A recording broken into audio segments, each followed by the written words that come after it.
So hello again, everyone, and thank you so much for joining us this afternoon. My name is Rodney Hill. I am associate professor in the radio, TV, film department in the Herbert School of Communication at Hofstra.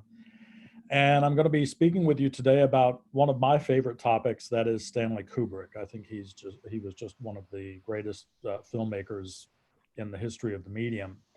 And specifically, we'll be talking about sort of broadly about Kubrick's approach to science fiction, and specifically his what some people have identified as Kubrick's science fiction trilogy: Dr. Strangelove, 2001, and A Clockwork Orange. We'll be focusing primarily on 2001, which is of the three, I think it's the clearest example of a science fiction film. But we can also see Dr. Strangelove and A Clockwork Orange as works of science fiction if we sort of borrow a definition of science fiction from a theorist named Theodore Sturgeon, who Sturgeon was writing primarily about literary science fiction, but he offered a very useful definition for our purposes today anyway. Sturgeon said that good science fiction involves a story with a human problem and a human solution, which would not have happened at all without its science content. And so if we think of it in those terms, then I think it's a little bit easier to see Dr. Strangelove as being at least partly a science fiction film. We have the element of the doomsday machine, right, which is the science element that really comes into play in a major way in Dr. Strangelove.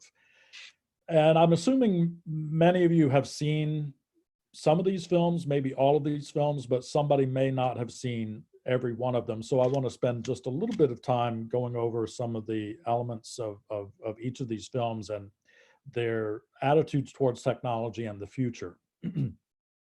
So Dr. Strangelove from 1964 is in some ways very much a sort of Cold War drama about a nuclear showdown between the US and the Soviets. And this rogue Air Force general sends a what do you call it, a wing of B-52 bombers into Soviet airspace to drop nuclear bombs on their Russian targets. Luckily, you know, the powers that be find out about this and are able to recall most of the planes except for one, which manages to get through, and it delivers the bomb. And this sets off the so-called doomsday machine, which is an automatic triggering device that sets off a series of nuclear bombs that basically destroys the world. And that's the end of the film. So, and this is a comedy. This is a dark comedy about the end of the world, essentially. It's a pretty daring film, especially for the time when the threat of nuclear war between the US and the Soviets was a very real concern for many people, including Kubrick. And so clearly this is a very pessimistic view of technology that has gotten beyond our control and the potential danger that it poses to the very existence of humanity.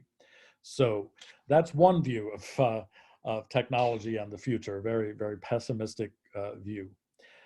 2001, Kubrick's next film, I think offers us, in some ways, a more optimistic, hopeful view of the future and technology, although it is a bit of a mixed bag in terms of its view of technology. 2001 concerns primarily the possibility of space travel, the possibility of encountering some sort of alien intelligence, and really the whole film is exploring that possibility. So this is a very optimistic film, right? And it comes in 1968 at a time when people were very excited about the space program, and this notion that technology might allow us to reach out to the universe and contact some other intelligent life forms in the universe is essentially a very optimistic view of the future, the potential of technology to transform our lives and even transcend our status as human beings. Before I go on, I think somebody is not muted and we're hearing noise in the background. So please just make sure that you are muted so that we're not hearing the phone ring and things like that. Kubrick's next film after 2001 is A Clockwork Orange, which also offers a fairly grim view of the future and our relationship to technology. 2001 is set in this sort of near future dystopian setting. The main character, Alex, played by Malcolm McDowell, is this sort of juvenile delinquent to the nth degree. He's a very, very violent gang leader, and he and his gang members go around terrorizing people, committing really horrible crimes, raping, and even murder. And Alex ends up being caught and subjected to this behavior modification treatment, which essentially strips him of the very capacity to commit any sort of crime. And in the process, of course, strips him of his humanity. So the film is it's a very complex examination of morality and the question of, are we willing to sacrifice our humanity for the sake of a little peace and quiet in terms of a kind of law and order approach to things? I mean, that's kind of oversimplifying, but it's kind of a warning about the misuse of technology, the misuse of this kind of treatment on a criminal like Alex when it ends up sort of stripping him of his humanity. And we'll talk a little bit more about some of these ideas as we go along. I want to consider right now the idea of these three films as a kind of trilogy. I referred to them earlier as Kubrick's science fiction trilogy. So, and I think Kubrick does encourage us to think of them in relation to each other. He offers some very direct connections between the films by way of the ending of one film tying into the beginning of the next film. Or maybe more properly, we could say that the beginning of a film refers back to the ending of the previous film. So if you've seen Dr. Strangelove, you'll recall the very end of the film where we get this series of nuclear blasts looking for all the world like a series of sunrises, or arguably really sunsets, as we are at the sunset of humanity, the end of the world as that film ends. And we have the ironic use of the Vera Lynn song, We'll Meet Again, this World War II era, very nostalgic song, as she sings, we'll meet again some sunny day. It's a very ironic use of that song as we're witnessing the end of the world at the end of this very bizarre comedy. Well, the next time we do meet Stanley Kubrick, when we meet Stanley Kubrick again, it is on some sunny day. It's at the dawn of man in 2001. So that film begins with a series of sunrises. First of all, the sun rising over the earth and the moon in the opening credits of the film, but then we have a series of sunrises in the Dawn of Man sequence that begins the film. The first 25 minutes of this film is this prehistoric drama with a tribe of sort of ape men fighting another tribe of ape men 4 million years ago. So we have this Dawn of Man sequence. So I think, and if you're fans of Kubrick, you've probably already noted this connection yourself, that going from the sunsets of the nuclear blasts at the end of Dr. Strangelove to this series of sunrises at the beginning of 2001. So we go from the end of the world to the beginning of the world, the end of mankind to the beginning of mankind. And again, this film, 2001, gives us, I think, a much more optimistic view of the future, the idea that we might somehow make a meaningful connection to the larger universe and find some other higher forms of intelligence out there in the universe. Think about the ending of 2001, when that actually does come to fruition. Our astronaut Dave Bowman has made it to his mission to Jupiter, and that has sent him through this sort of Stargate type portal where he has this transformation and ultimately is transformed into a new kind of being, this so-called star child, which we find at the very end of the film. And with that moment when the star child turns and it's as if it's looking into the camera, looking out at us, it's one of the most emotional and optimistic moments in any film that I can think of. I mean, the 2001 really withholds emotion from us for most of the film. We get very little emotional satisfaction in 2001, but I think that's all a strategy so that we can have this tremendous payoff at the end with this great optimistic view of the future of humanity, the speculation that perhaps somehow we might transcend ourselves and become some kind of higher level intelligence or higher level being. It's a very wonderful moment in film, very optimistic view of the future. Well, the ending of that film ties to the beginning of Kubrick's next film, A Clockwork Orange, which again offers us a very grim view of the future. It's a dystopian future where chaos rules, might makes right, and we meet our so-called protagonist of the film, Alex, in the first shot of the film here, looking very sinister, and he is indeed a very sinister character. But I think the connection between these two shots is unmistakable. So I do think Kubrick is inviting us to think about the three films together.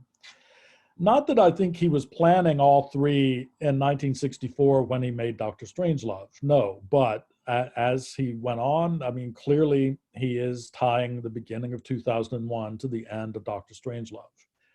By the time he's making A Clockwork Orange, I think he's intentionally tying the beginning of that film to the end of his previous film. Like now we're getting a different view of the future.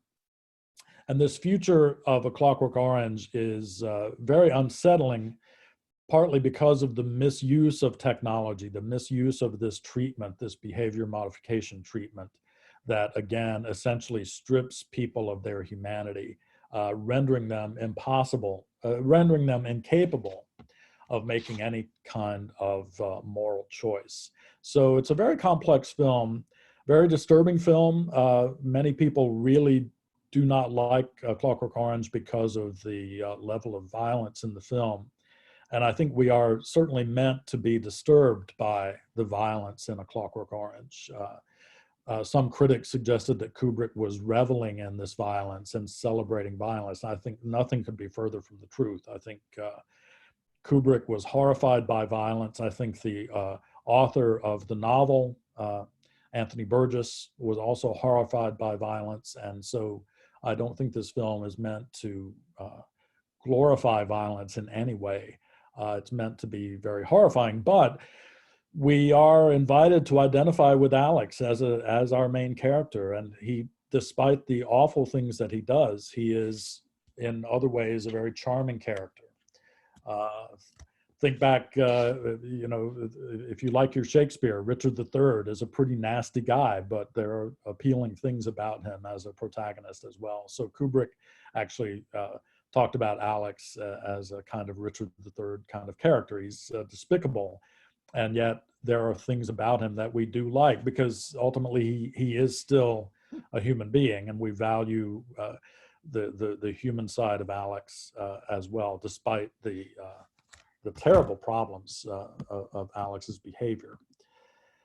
So we have these three different views of the future, and I'd like to relate those to trends that we find in science fiction generally, and a couple of tropes that we find in many science fiction narratives, identified by the science fiction writer Judith Merril. She suggested that many science fiction stories offer what she called preaching stories. The preaching story, which essentially warns against the possible misuse of science and technology, let's say, and prophesies about what might happen, the sort of awful world that might result if we're not careful about how we use that technology. So I think both Dr. Strangelove and A Clockwork Orange offer us these kinds of preaching stories, as Merrill would call them, uh, warning against the misuse of science and technology. And Dr. Strangelove, again, the obvious warning is that if we let technology get out of control, we could destroy ourselves and destroy the world. In A Clockwork Orange, if we rely too much on technology, if it gets out of control, the danger is that it could strip us of our humanity. But I think both of these films are offering a different kind of warning as well, and that is warning against the potential return of fascism. This is something that was a concern for Kubrick.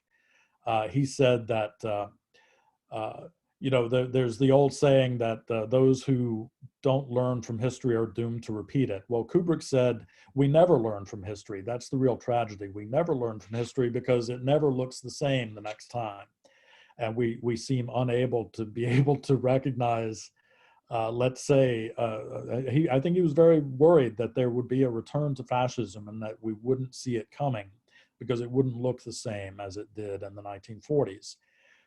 So I think in Dr. Strangelove, there are some pretty clear pointers toward that direction. I mean, the title character of Dr. Strangelove himself, a former Nazi scientist played by Peter Sellers, who's now working for the Americans, but he can't escape that Nazi identity, the Nazi ideology, this idolization of authority and tradition that comes up again and again throughout the film. So there's that kind of warning in Dr. Strangelove, and I think a similar kind of warning in A Clockwork Orange against a return of fascism. This reverence for authority, right? Following authority just for its own sake, and forgetting about humanity.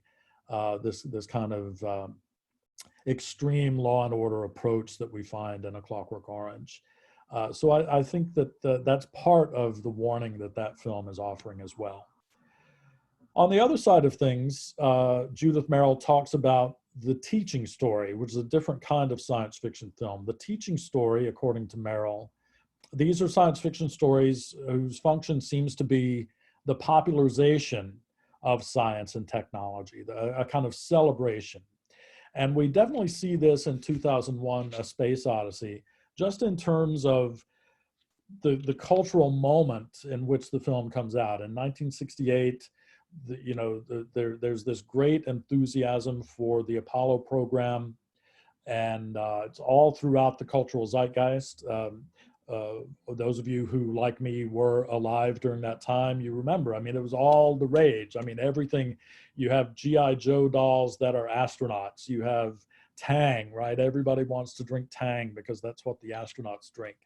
So there's this enthusiasm for space travel that's already out there in the popular culture of the time, and 2001 definitely taps into that through these little details of, what would it be like to travel in space? How would you walk in a weightless environment? So these little details like the Velcro shoes on the space shuttle, the shots of the astronauts sipping their little liquefied meals, and all the little details of what life might really be like in space.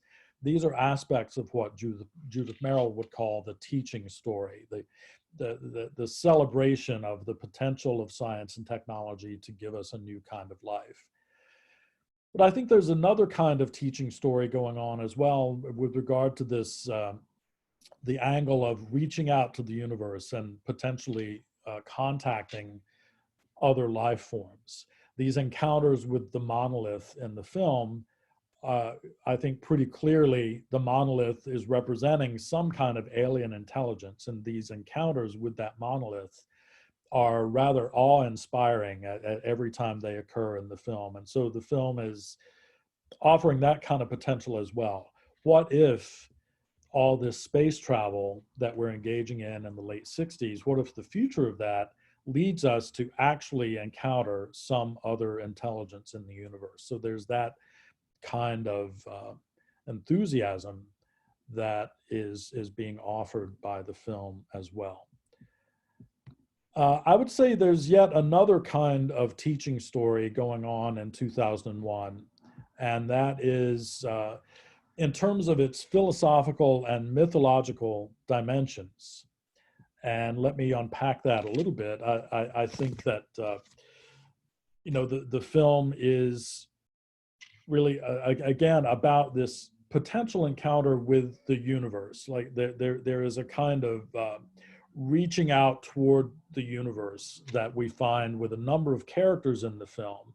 Bowman at the end is reaching out to that monolith, to whatever it represents, and sort of connecting with that unknown presence, that unknown being, unknown force in the universe. And I think the whole film is encouraging us to think about our place in the universe and what it might be like to encounter something larger than ourselves. And, as we were saying before we really got into the presentation just at the beginning of this meeting, I think that's one thing that art does for us. It reminds us of the wonder of the universe. It reminds us of the wonder of being alive. And I think that this film does that for us. I think the film gives us a kind of transcendent experience. So let me unpack some of that. I've bitten off quite a lot to chew there, but there are a couple of very concrete things in the film that point to some of these ideas. Think about the transition from the prehistoric ape sequence in the beginning of the film. This occurs about 25 minutes in. So we've spent 25 minutes of the film, the first 25 minutes, with these prehistoric apes. No dialogue, just grunting and gesturing. And yet, we can certainly follow what's going on in the action. That whole 25-minute sequence is a masterpiece of cinematic storytelling in terms of just conveying ideas visually. But the transition out of that prehistoric segment into the next segment, where we jump ahead to the year 2001, this transition is really extraordinary. Now, of course, this film comes out in 1968. In 1968, the year 2001 is still 33 years into the future. So it's as if somebody made a film today looking at what life might be like in the year 2053, right? So we're looking into the future. So Kubrick cuts from the prehistoric era to a time 33 years in the future. So he has essentially skipped over the entirety of human history, right? But there is no 1968 portrayed in 2001. It's the remote past, 4 million years ago, and then the somewhat not too distant future. But he's skipped over the entire history of man to cut into the future when space travel is already commonplace. Now, that transition takes place in a single cut from this image to this image. So this bone has, this is at the end of a confrontation between these two tribes of ape men. And the leader of one tribe has killed the leader of the other tribe using this bone as a tool. The apes have discovered the use of tools thanks to their encounter with this mysterious black monolith.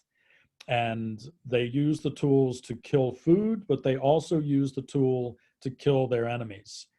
And the leader of the apes, after he's killed the leader of the other tribe, throws the bone up into the air, and this jubilant expression of celebration, throwing it up into the sky, and it is this sort of upward gesture towards something greater, right? It's throwing it up into the universe because it's that connection, that encounter with the universe, that encounter with the monolith that has given them this sort of evolutionary leap to be able to use tools and therefore to survive, to use tools, technology, survival, right? So there's this great gesture of triumph and also a reaching out, a reaching up into the sky.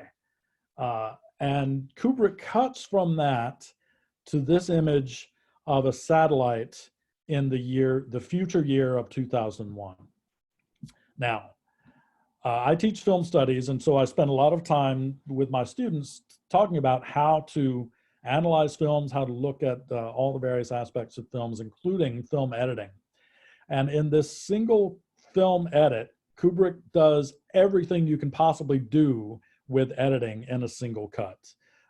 We have a transition in time and space. This is one thing that you can do with film editing. You can establish relationships in space, relationships in time. Kubrick does both here.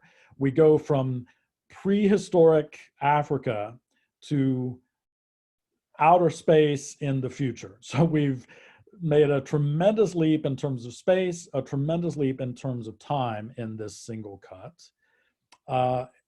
There's also rhythmic relationships between the two shots.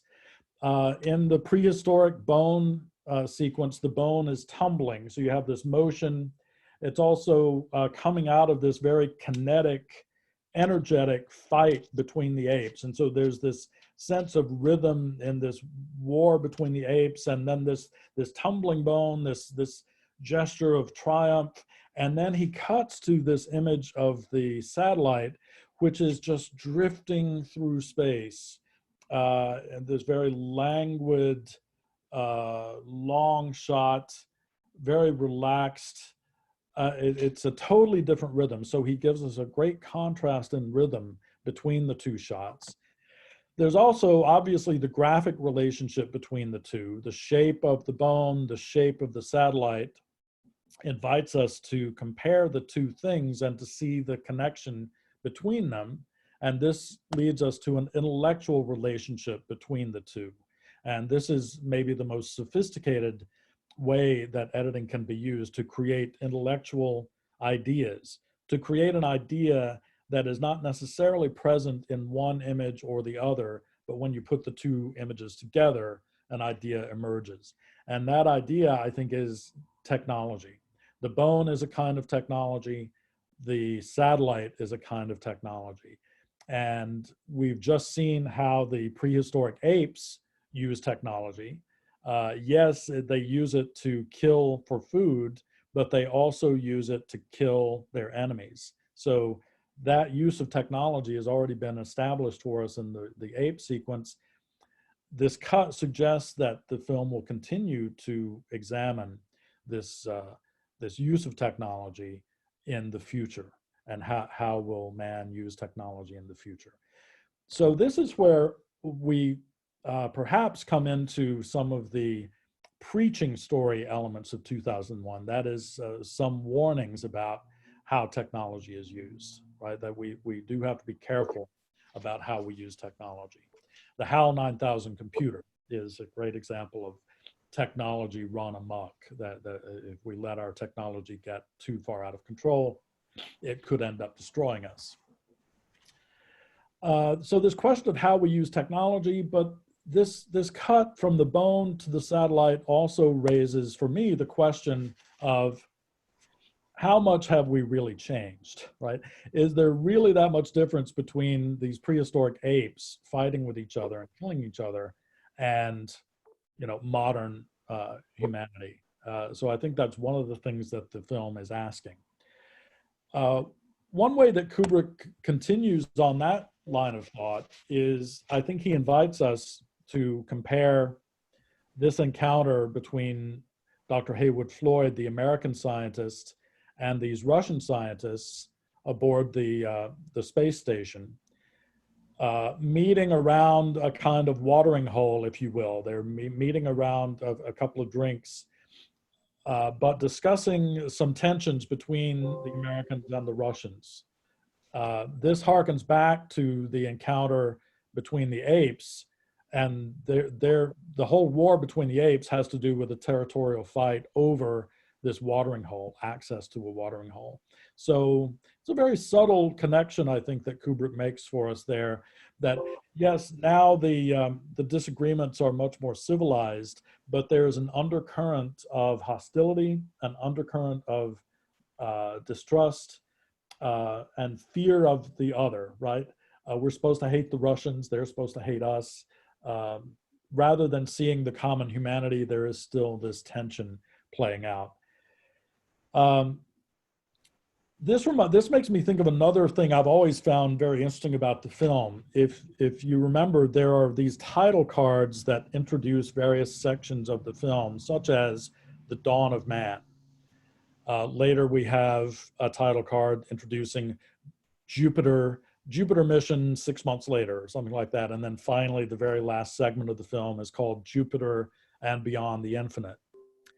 Well, there is no title card in between the dawn of man and Jupiter mission 6 months later.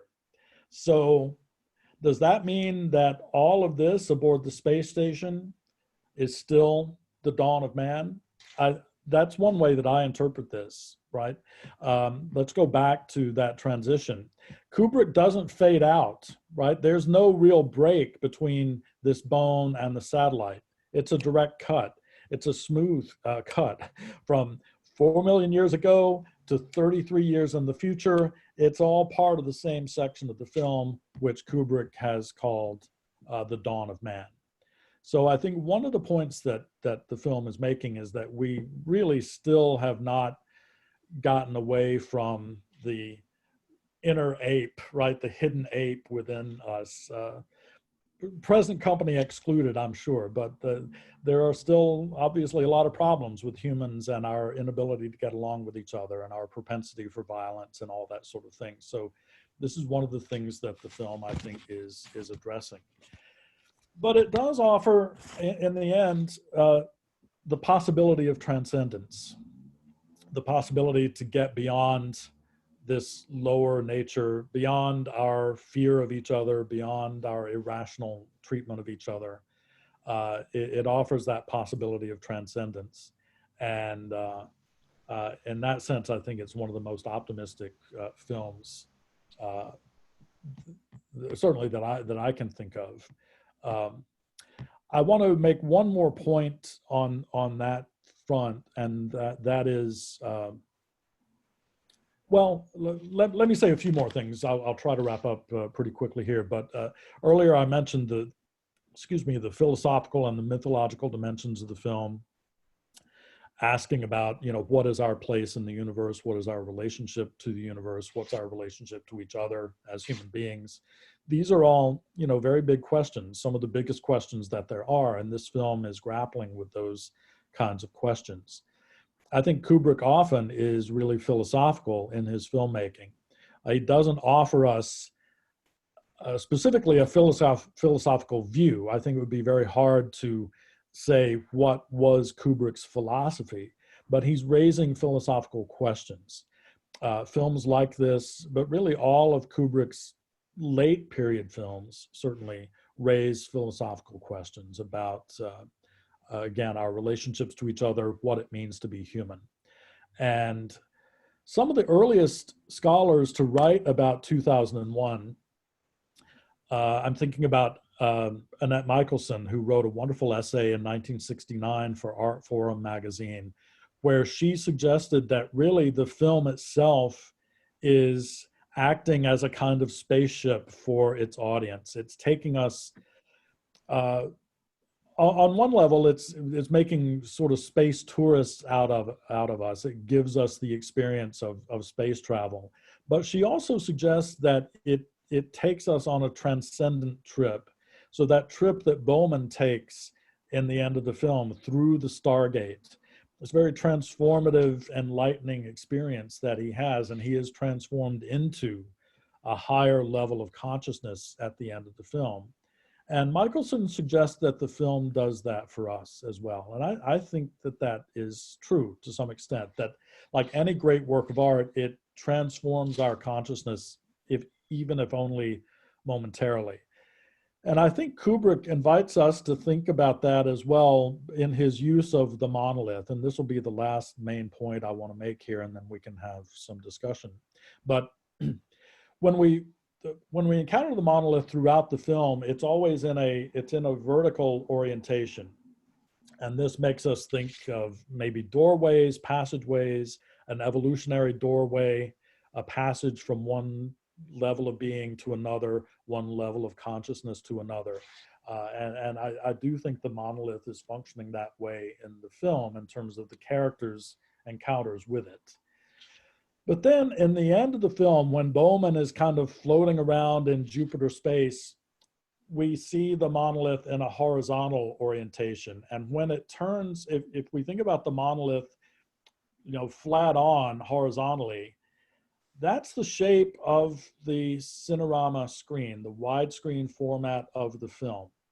And if you see the film with the musical overture at the beginning, which lasts for about 3 minutes, of a black screen with this music and these weird voices coming out of it, it's almost as if we're sitting there with the monolith before the film even opens. So I do think that Kubrick is offering this as a little sort of poetic gesture to suggest that this film is like the monolith. If we experience this film, it takes us to another place, another time, another level of awareness and understanding.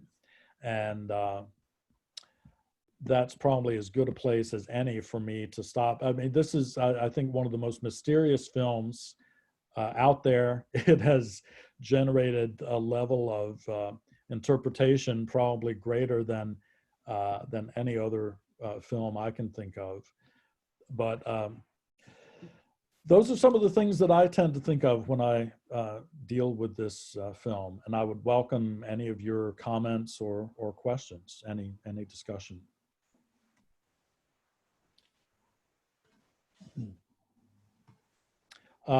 Yes, Frank.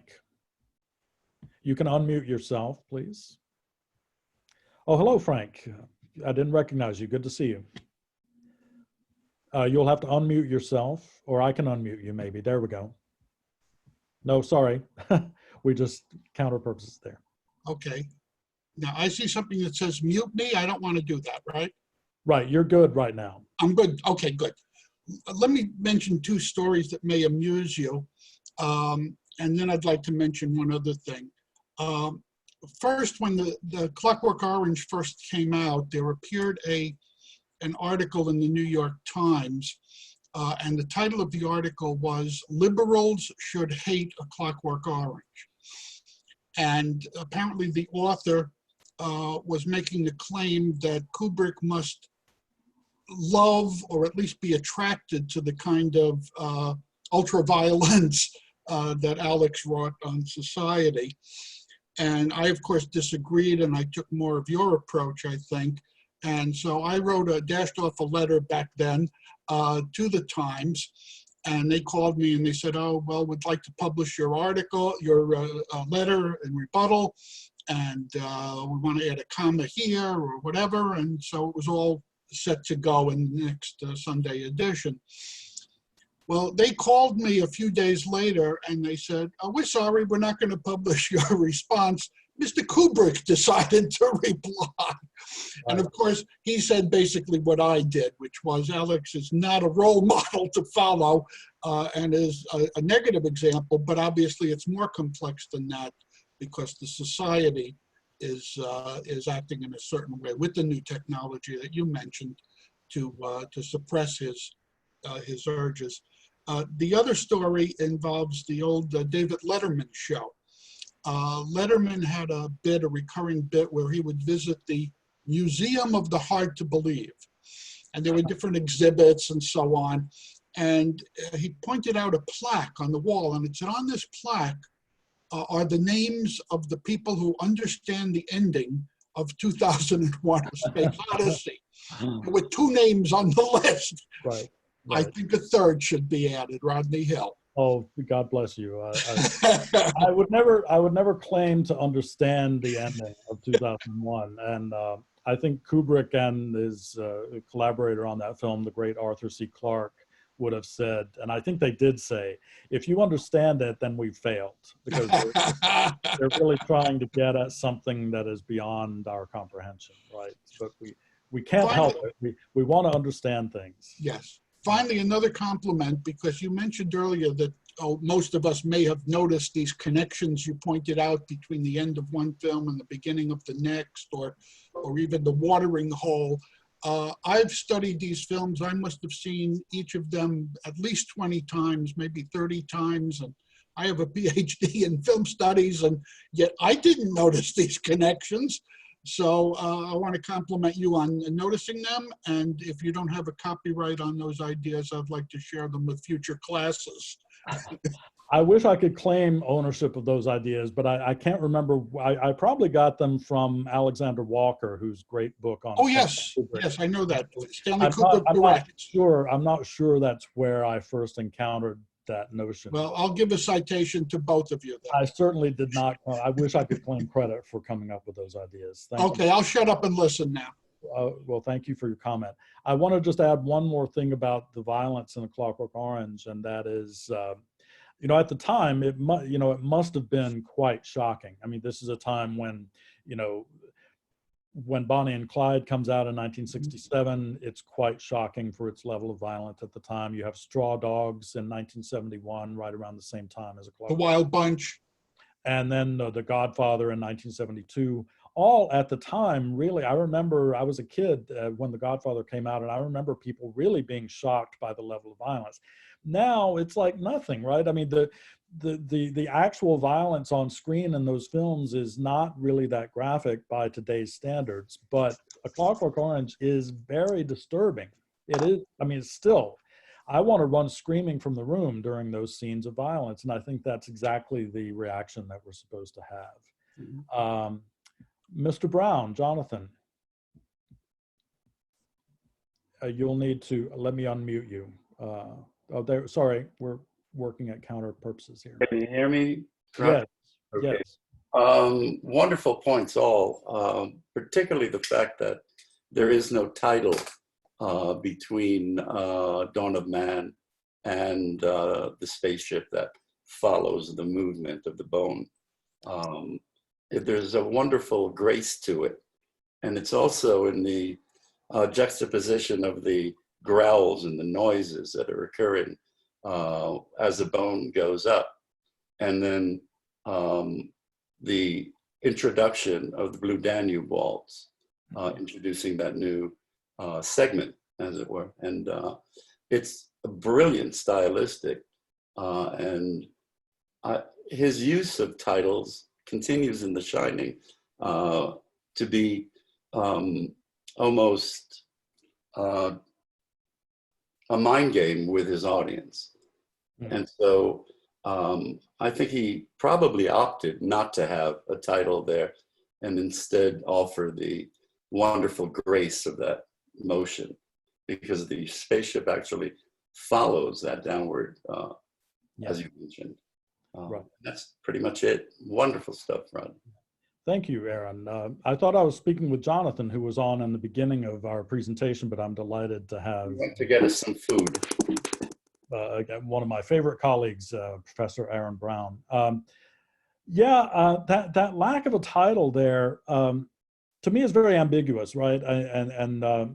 People have noted the really unconventional structure of 2001. I think it was Brian Aldiss, the great science fiction writer, who said you have these chunks, or what he said Kubrick called them non-submersible units, but for Aldiss, they don't quite fit together. And it's not really clear how many separate segments are there.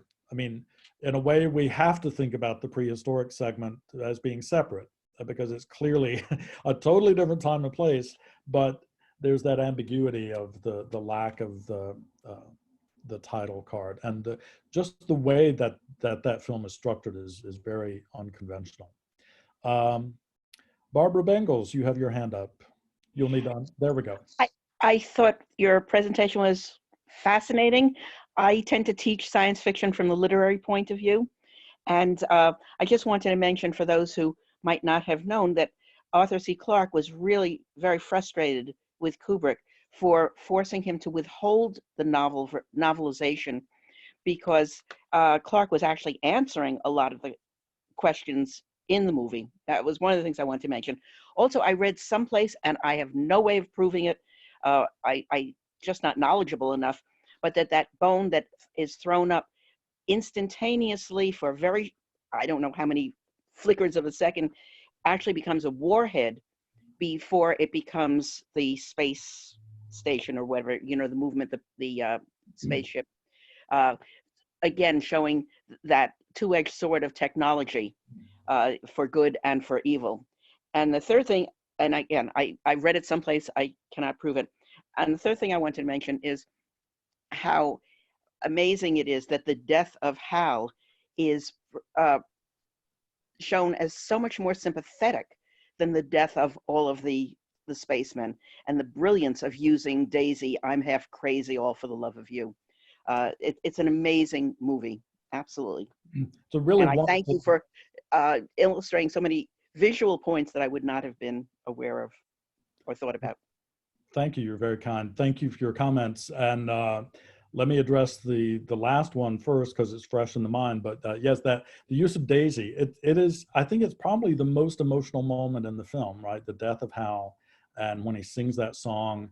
And it really, I mean, I don't quite cry during that scene, but I do tear up during that scene. It's very emotional. And as I said before, Kubrick is withholding emotion from us deliberately throughout that film so that when we do get these emotional moments, the payoff, I think, is tremendous.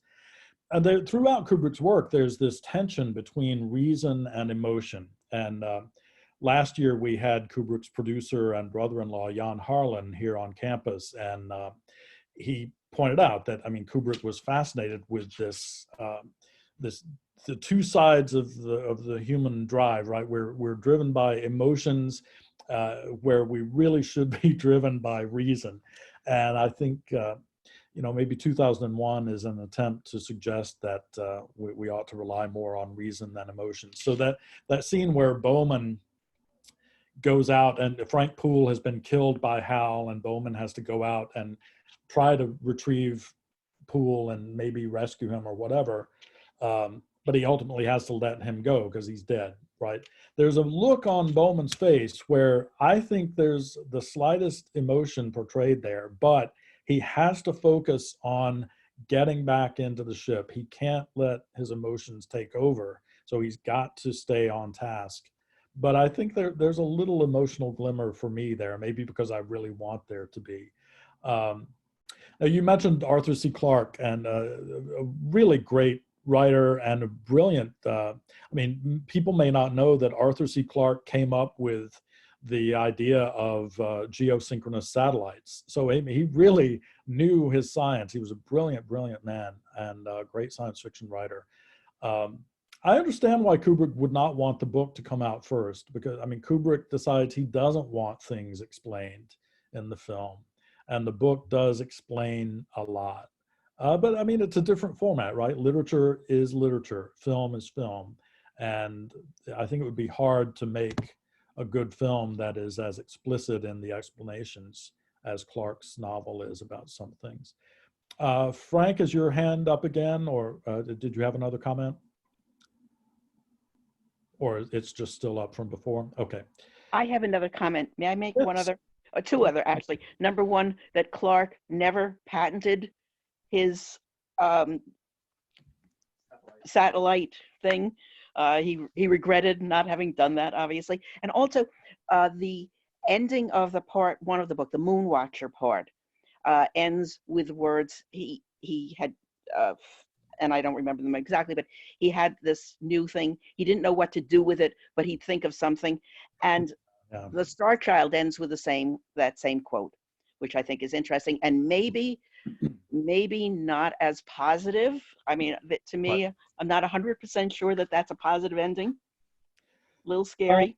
Well, in the novel, it is different. You're right. And this idea of the nuclear warheads comes from the novel. I don't think there's any image of a warhead in the film, although in the novel, that satellite is supposed to be carrying warheads, but it's not really very clear at all. I mean, there's no way you would see that in the film and think, nuclear warheads. I mean, we just don't really think that. Right. And in the end of the novel, there's this thing about warheads orbiting the Earth and the Star Child potentially maybe going to destroy the Earth. We don't have that in the film. I think in the film, it's a much more optimistic or at least ambiguous right. ending. Yeah, you're right. The ending of the novel is much more sinister. Yeah. as was Arthur C. Clarke's way. Yeah.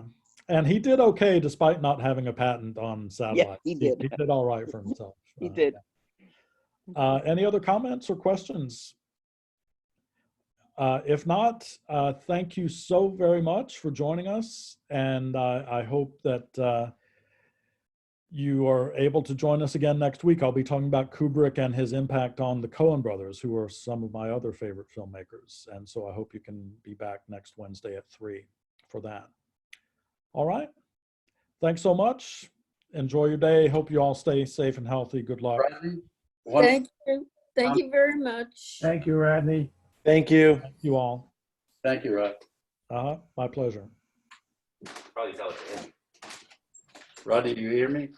Yes, Aaron. Regarding the Monolith and Full Metal Jacket, you have reaffirmed because of the connections of the trilogy that I wasn't really aware of until you brought that up. Now the Monolith is indeed a monolith in Full Metal Jacket, no matter how much you denied it. Yeah, it's very amusing. I mean, for everybody else in the room, there's if you've seen Full Metal Jacket, Kubrick's 1987 film about the Vietnam War, there's a scene near the end after Cowboy has been shot and they drag him away from the building. There's this burning piece of rubble that's this vertical thing on fire, and all the Marines huddle around it. And it's the monolith. It's like the apes huddled around the monolith. And this interviewer asked Kubrick about it, and he said, you know, I know people are going to try to make some connection with 2001, but honestly, this was just a piece of rubble that was there. And I'm thinking, yeah, right. It was just there, right? I mean, I don't buy that for a minute, but Kubrick really never liked to explain himself or I mean, I'm sure he was thinking to himself, of course that's what it is. Why, you know, why do you need me to confirm that? It's there, it is in the film, but he didn't say that. He said, oh, no, that's not what it just happened to be there. In the original story, the Sentinel by Clarke, which is the middle section where they discover the thing under the earth, you know, on the moon. I'm trying to get my words out straight. Oh, it wasn't a monolith. It was a pyramid. Right. And they switched that because of pyramid power being one of the parapsychological things that was in the air. They also switched it from Saturn to Jupiter because they couldn't get the rings right from what I've read. So there were some interesting changes from the original book and short story. Right. There's many great books and articles that have been written about the making of that film, the collaboration between Clarke and Kubrick, also the technology. The best book I've encountered in terms of the technological aspects of how the film was made is a book called 2001 Filming the Future by a guy named Piers Bisoni. And it really goes into great detail of the construction of the big Ferris wheel set and also the slit scan process that resulted in the Stargate sequence developed by Douglas Trumbull. I couldn't possibly explain that to anybody, but in the Bisoni book, it's pretty clearly explained how that process worked, sort of. I mean, I can almost get my head around it anyway. Anything else? Yes, sir. Lloyd Abrams.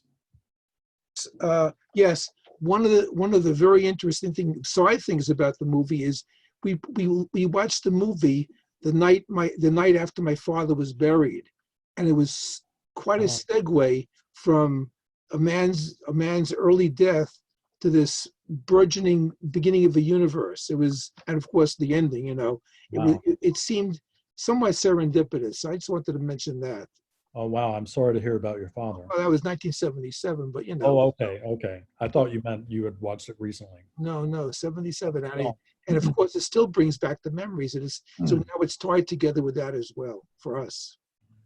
Right. Well, what a very appropriate film in a way, because I mean, it is this big mythological thing, and that's that's one of the most difficult things we ever have to deal with, isn't it? I mean, what my own father has been gone for about 25 years, and I still can't get my head around that. Right? Yeah. It's one of the strangest things that ever happens to us, and so this film is touching us on a very human level, I think. Yeah. Yeah. Great movie. Thank you. Building on some of the earlier comments, I think Kubrick was always misunderstood in his films. I mean, the New York Times review, for example, or the New York Times editorial or whatever, the letter in the New York Times about A Clockwork Orange, it just is one example among many of how Kubrick's films are quite misunderstood at the time. And then 10 years later, 15 years later, they're considered masterpieces. You know, The Shining, I think, was largely misunderstood when it came out, and now it's probably Kubrick's most popular film and most often revived film. And I think it's another sort of masterpiece of modern art, but it wasn't really seen that way at the time. Eyes Wide Shut, his final film, vastly misunderstood when it came out because it was mismarketed. Kubrick had died before the film was released, and normally he would have supervised the marketing campaign, but with him gone, Warner Brothers decided to market Eyes Wide Shut as like this sexy erotic thriller, which is not what it is at all. And so if you go into Eyes Wide Shut expecting that, it's quite a disappointment. But if like the rest of his films, I think if we take it for what it actually is, it's a great mysterious work of art. Anything else? Well, thank you all so much for sticking with us for an hour. It's always a pleasure for me to talk about Kubrick with other people who are interested in him, and to talk about science fiction with other interested parties. So it's been really, really great for me. I hope that you all enjoy the rest of your day. Thank you so much.